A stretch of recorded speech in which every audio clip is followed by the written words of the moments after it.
Hi friends, எல்லாருக்கும் வணக்கம். இன்றைக்கி வந்து பார்த்திங்கன்னா கோழி குஞ்சு பெருச்சு ஒன்று, அதுக்கு எப்படி தீனி கொடுக்கலாம், என்ன தீவனம் கொடுக்கலான்னு சொல்லிட்டு பார்க்க போகிறோம். வாங்க பார்க்கலாம். இப்போ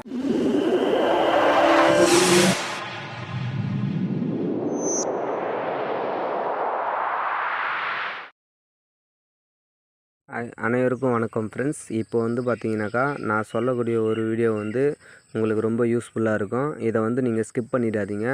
வீடியோ வந்து தொடர்ந்து பாருங்கள். ஏன்னா பாதியில் நீங்கள் பார்த்தீங்கன்னாக்கா ஸ்கிப் பண்ணி பார்த்தீங்கன்னாக்கா உங்களுக்கு புரியாது. ஏன்னா நம்ம சொல்ல வேண்டிய விஷயம் வந்து நிறைய இருக்கும். அதில் நீங்கள் பாதியில் போயிட்டு எப்பவுமே படம் பார்த்தா கூட பாதியில் போய் பார்த்தோன்னா அது புரியாது. அது மாதிரி தான் நம்ம இந்த வீடியோவில் வந்து லாஸ்ட்டாக தான் வந்து மெயினான விஷயம்லாம் சொல்லியிருக்கோம். அதனால் வந்து வீடியோ ஃபுல்லாக பாருங்கள். வீடியோ வந்து கம்மியாக தான் இருக்கும். டைமிங் கூட ஒன்று ஒரு 3 நிமிஷம் 4 நிமிஷத்துக்குள்ளே தான் வீடியோவே. அதனால் வந்து ஃப்ரீயாக இருக்க டைமில் பாருங்கள். அப்படி ஃப்ரீயாக இல்லைனா வீடியோவை சேவ் பண்ணி வச்சுக்கோங்க. எப்போ ஃப்ரீயாக இருக்கீங்களோ அந்த டைமில் பாருங்கள். ஓகே ஃப்ரெண்ட்ஸ், இப்போ வாங்க வீடியோவில் போகலாம். இப்போ இதை எப்படி நம்ம செய்கிறதுன்னு சொல்லிட்டு பார்க்கலாம் வாங்க. ஃபஸ்ட்டு வந்து அரிசி எடுத்துக்கங்க. அது எந்த அரிசியாக இருந்தாலும் பரவாயில்ல. அரிசினா பச்சை அரிசி வேணால் மூங்கில் அரிசியாக எடுத்துங்க. இப்போ நம்ம வந்து ரேஷன் அரிசி எடுத்துருக்கோம். நீங்கள் ரேஷன் அரிசி கூட எடுத்துக்கங்க, அது இருந்தால் கூட நல்லது தான். இப்போ இதில் வந்து மஞ்சள் கொஞ்சம் போட்டுக்கின்னு அடுத்ததாக வந்து பூண்டு சேர்த்துக்குங்க. பூண்டு வந்து போட்டுட்டு மிக்சியில் வந்து அரைச்சிடுங்க.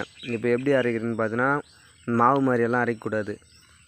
அப்படியே ஒன்றும் பாதியமாக நொய் மாதிரி அரைச்சிட்டிங்கனாக்கா அது வந்து கோழி குஞ்சுங்க சாப்பிட்றதுக்கு நல்லாயிருக்கும். அது மாதிரி வந்து ஒன்றும் பாதியமாக கொஞ்சம் அப்படி இதுவாட்ட நொய் மாதிரி அரைச்சிடுங்க. நான் எப்படி அரைக்கிறேன்னு சொல்லிட்டு பாருங்கள். அந்த மாதிரி அரைச்சிட்டு அதுக்கப்புறம் இதை எடுத்து இது வந்து அவ்வளோ சீக்கிரத்தில் கெடாது, எதுவும் ஆகாது. நீங்கள் இதை காலையில் ஒரு முறை, மதியானம் ஒரு முறை, சாயந்தரம் ஒரு முறை, அது மாதிரி 3 வேளையும் வைக்கலாம். அப்படி இல்லைனாக்கா காலையில் சாயந்தரம் அது மாதிரி வந்து 2 வேளை வைக்கலாம். இந்த மாதிரி நம்ம கொடுக்க சொல்ல வந்து பார்த்திங்கன்னா கோழி குஞ்சுங்கள்லாம் நல்லா ஹெல்த்தியாக இருக்கும், நல்லா ஸ்ட்ரென்த்தாக இருக்கும்.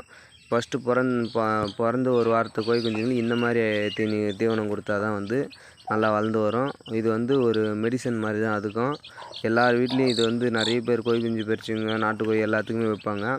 நம்ம சண்டை கோழிக்கும் இந்த மாதிரி தான்.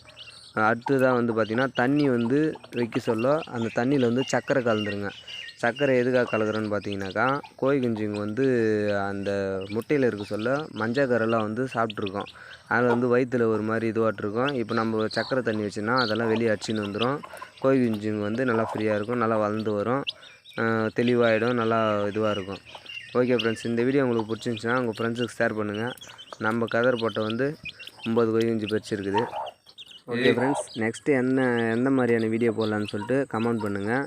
நீங்கள் எதை பற்றி கேட்டாலும் வந்து நம்மளுக்கு தெரிஞ்சதை நம்ம போடுவோம். அப்படியே சப்போஸ் நம்மளுக்கு தெரியலைனாலும் நம்மளுக்கு தெரிஞ்சவங்கக்கிட்ட கேட்டு நான் உங்களுக்கு வீடியோ போடுவேன். அதனால் வந்து உங்களுக்கு எதை பற்றி வீடியோ போடணுன்னு சொல்லிட்டு கமெண்ட் பண்ணுங்கள். அப்போ தான் வந்து நம்மளும் வந்து வீடியோ போடுறதுக்கு கொஞ்சம் ஹெல்ப்ஃபுல்லாக இருக்கும். அதேமாரி வந்து நம்மளும் கொஞ்சம் மோட்டிவேஷன் கொடுங்க. லைக்கு, ஃபாலோ, கமெண்ட்லாம் பண்ணுங்கள். அப்போ தான் வந்து நம்மளுக்கும் அடுத்தடுத்து வீடியோ போடுறதுக்கு கொஞ்சம் இன்ட்ரெஸ்ட்டாக இருக்கும். ஓகே ஃப்ரெண்ட்ஸ், இந்த வீடியோ உங்களுக்கு பிடிச்சிருந்துச்சின்னா உங்கள் ஃப்ரெண்ட்ஸுக்கு ஷேர் பண்ணுங்கள். அப்படியே வந்து நம்ம கமெண்டில் வந்து ஹாய்னு மெசேஜ் போடுங்க. ஓகே ஃப்ரெண்ட்ஸ், நெக்ஸ்ட் வீடியோவில் பார்க்கலாம். பாய்.